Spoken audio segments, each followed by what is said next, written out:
As Christy said, I am the Executive Director of Foothills Alliance now.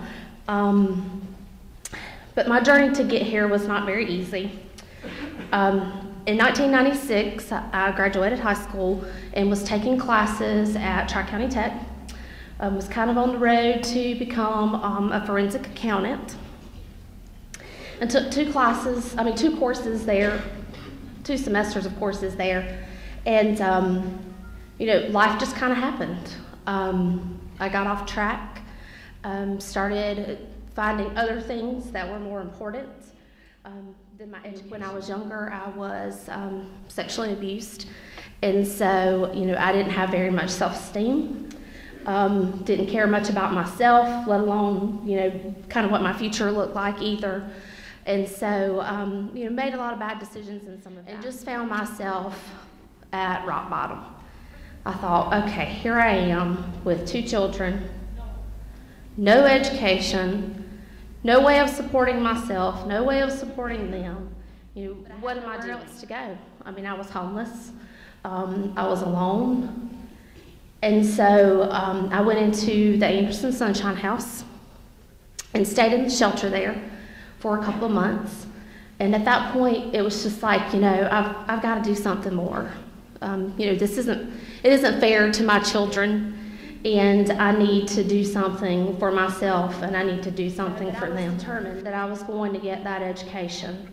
And so I went to school for those 2 years, and then found out during those years about the Women and Children Succeeding program, and became a participant of this program. They helped pay for some of my child care. But the most important things to me were the support that I got from the staff, from the other participants in the program. The ladies in the program know how hard it is to have a child running around and trying to study and cooking dinner and washing clothes and trying to work part-time and doing all those things and still trying to make your education important. God was calling me to do something else. He was calling me to do something more. I needed to give back. I needed to be involved in an agency, in a program that was making a difference in people's lives. And in February of 2004, Christy hired me on as a part-time staff member at AIM. It was a very big test of my faith at that point, because I was leaving a full-time state job for a part-time job at a nonprofit.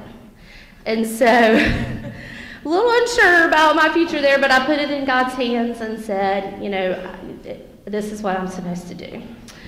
I worked at AIM for 8 years, or almost 8 years, just left in December to be the director of Foothills. But I wouldn't be where I am today without this program. Add and say that even though I didn't give birth to him, that is my child. And so I have, the 3 boys now at home, and, I'm making education important in their lives as well.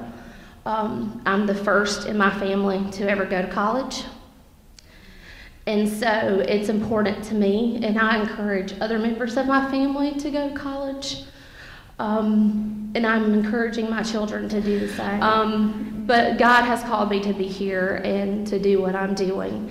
And again, without the support of this program and of this agency, I would not have been able to live out this dream.